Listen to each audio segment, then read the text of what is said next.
ini kalau misalnya kita lihat ya, ini berkat cuitan, apakah benar nih orang bisa jadi cuan gara-gara ngelihat setiap cuitan dari Trump? Tadi Mbak Septi dulu.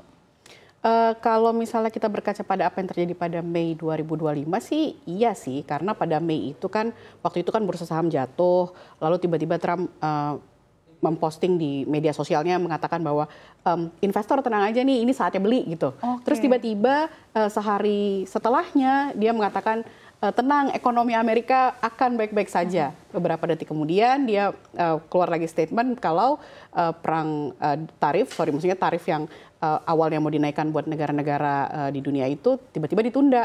Jadi kan itu kan sebenarnya kan insider trading ya kalau. Kalau ini kan belum kebijakan resmi yang diumumkan ya. Iya, jadi sih sebenarnya sih memang seperti itu ya. Kayak kemarin juga nih, sebelum perang antara Israel dan Iran itu diumumkan gencatan senjatanya, ternyata Trump itu sudah tweet soal harga minyak. Jangan berani-berani naikin harga minyak. Jadi dari situ sudah ketahuan bahwa udah kasih kode nih sebenarnya nanti gue selesai ini gencatan senjata nih. Jadi memang kayak kudu dipantengin ya truth sosial punyanya Trump. Jadi biar kita mungkin bisa melihat habis ini Trump mau ngapain ya. Oh jadi bisa nebak-nebak nih mau kasih saham mana atau mau taruh instrumen apa investasi mungkin kayak gitu ya kali ya. Apalagi kita tahu Trump ini kan pemimpin negara adidaya. Jadi apapun itu bisa mempengaruhi kebijakan global. Nah kalau dari pandangan Mas Ferry ini gimana nih dengan waktu kan Trump sempat di blacklist gitu dari X Twitter, tapi kemudian dia buat sendiri Truth Social dan ternyata ini masih memberikan power untuk dia. Ini gimana Mas Ferry? Iya sebenarnya kalau untuk kasus Trump tuh agak unik ya, dia mungkin gak yang benar-benar insider trading, susah juga buat kalau harus dihukum gitu ya.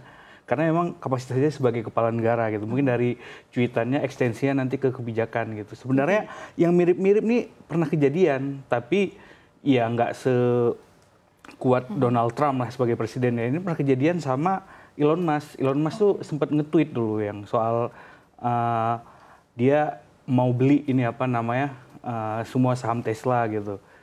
Yang akhirnya sama si JP Morgan itu digugat dan menang JP Morgan dan harus bayar. Jadi maksudnya sebenarnya si eksekutif perusahaan tuh nggak bisa yang kayak semena-mena gitu, kayak belum ada uangnya dari mana, belum dapat persetujuan dari board atau apa yang ngasih ngasih semacam pompa-pompa gitu ya. Tapi kan kita beda ngomong kalau Trump ya.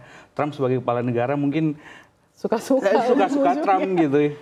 Oke, tapi kalau misalkan kita lihat nih, kalau di Barat sendiri tuh sebenarnya para konglomerat internasional juga seperti itu nggak sih? Seperti Elon Musk, tadi sudah disebutkan, dan juga Warren Buffett nih.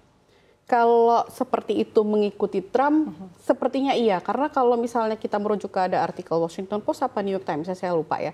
Kalau tidak salah, ketika Februari itu saham lagi tinggi-tingginya, ketika Trump setelah dilantik, itu kayak Mark Zuckerberg sama Jamie Dimon itu kan pada berburu saham tuh sebenarnya. Bukan berburu, maksud saya menjual sahamnya. Kayak Meta pada saat itu dilepas dengan harga tertinggi oleh Mark Zuckerberg. Terus Jamie Dimon juga melepas beberapa sahamnya yang pada saat itu lagi tinggi-tinggi, lagi bagus-bagusnya harganya. Setelah itu kan emang mengalami penurunan karena gonjang-ganjing perang dagang yang diucapkan Trump gitu kan ya. Jadi sebenarnya beberapa milioner udah melakukan itu, sudah melihat Trump mau kemana gitu. Nah tapi kalau misalkan melihat kayak gini nih Mbak Septi dan juga Mas Ferry, artinya sebenarnya lebih ke cuitannya ataupun insider-insider yang berada di circle-nya Trump, atau sebetulnya jangan-jangan mereka emang udah tahu nih pola pikir Trump tuh kayak gini loh, sehingga mereka udah keburu jual duluan nih saham-sahamnya. Itu dua-duanya bisa benar ya, tapi kalau untuk membuktikan kalau emang misalnya mereka tahu duluan agak susah gitu. Tapi yang kita tahu ya, misalnya ada datanya Mark Zuckerberg ngejual saham Meta di harga yang tinggi-tingginya deket-deket sebelum pengumuman tarif. Dan kita tahu si Zuckerberg kan yang election cycle kali ini mendekat tuh ke Trump. Beda yang 2020 yang dia di-ban dari Facebook. Sekarang nggak. Bahkan si Zuckerberg itu ngebayar utangnya Trump.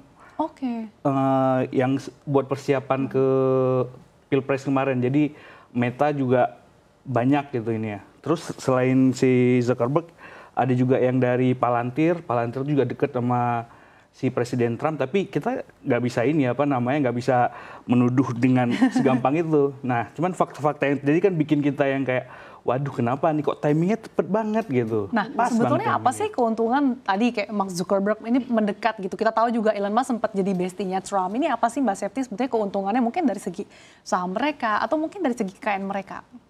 Kalau misalnya dari penelitian Harvard, ya ada tahun 2022 ada penelitiannya Harvard, kalau misalnya circle kita yang mempengaruhi ya, circle kita itu bisa mempengaruhi apakah kita bisa jadi merangkak ke kelompok kelas atas atau masih tetap stagnan di situ. Ya. Jadi memang sih kalau kita lihat ya circle-nya, ya kalau circle-nya seperti circle-nya Trump masuk ke dalam situ ya bisa saja otomatis sih diuntungkan ya. diuntungkan. Dan tahu nggak sih Donald Trump Jr. itu kalau tidak salah dia tuh bikin klub eksekutif baru. Klub eksekutif itu yang mau masuk ke sana harus bayar 500.000 US dollar dan linknya nanti digabungin bisa dia bisa berjejaring dengan orang-orang di Washington. Kebayang nggak sih? Itu aja dibisnisin sama keluarganya Trump tuh. Kemarin kan juga sama Bitcoin yang Trump Coin gitu, yang 225 paling besar holdernya itu diundang makan malam tuh udah kejadian yang awal bulan atau akhir bulan lalu gitu. Terus yang 25 paling besar diajak tur keliling gitu White House gitu. Emang Trump memang kalau ini ya apa yang pebisnis gitu apa yang kan. bisa diuangkan itu. Walaupun mungkin beberapanya itu pakai jalur yang nggak yang dia langsung. Jadi dia memang untuk entitas bisnis dipisahkan gitu. Memang ada Eric sama Don Junior gitu. Ya. Nah jadi karena kan memang nggak bisa ya semuanya langsung gabung-gabung gitu. Nah tadi kan juga sempat dikatakan Mas Ferry, Mbak Septi gitu. Nah ini artinya kalau misalkan dengan rata-rata latar belakang mereka ini kan pebisnis, businessman.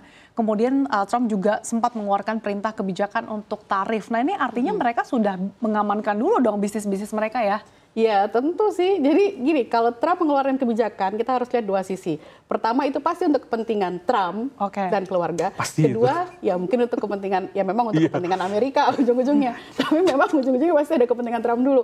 Nih kayak misalnya kemarin Israel sama Iran selesai nih.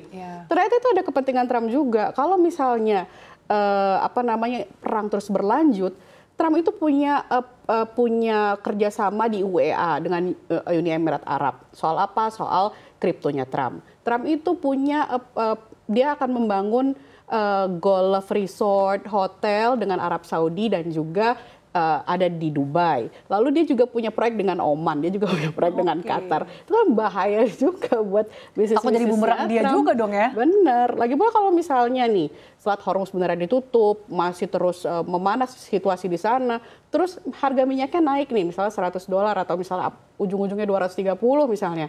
Itu kan bahaya buat inflasi di US. Sementara Trump mau jaga inflasi.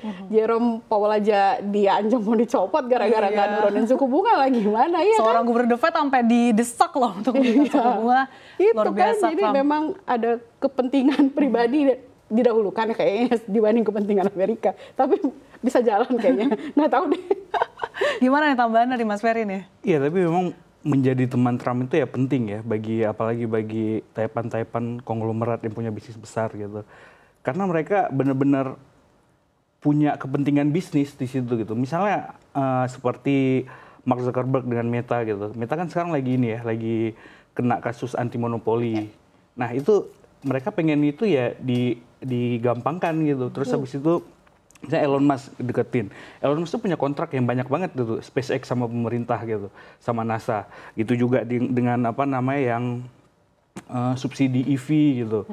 Si Palantir juga, Palantir itu proyeknya itu Palantir kan perusahaan software gitu yang big data, memang kurang terkenal tapi gede banget tuh perusahaan. Nah, yang paling utama dia paling banyak proyeknya itu dari pemerintah gitu. Nah, mereka itu ada kue yang harus dijaga gitu. Kenapa mereka deket gitu? Dan itu penting gitu. Apalagi tahu seorang Donald Trump yang gimana ya? Kecipratan durian durian enak buntu dong ya. Buat bisnis gitu yang mungkin Trump menyebut dirinya pro bisnis kali ya, tapi ya begitulah. Dan tahu nggak hari ini itu kan NATO itu mengetok anggaran 5% dari PDB itu kan ya untuk semua anggotanya.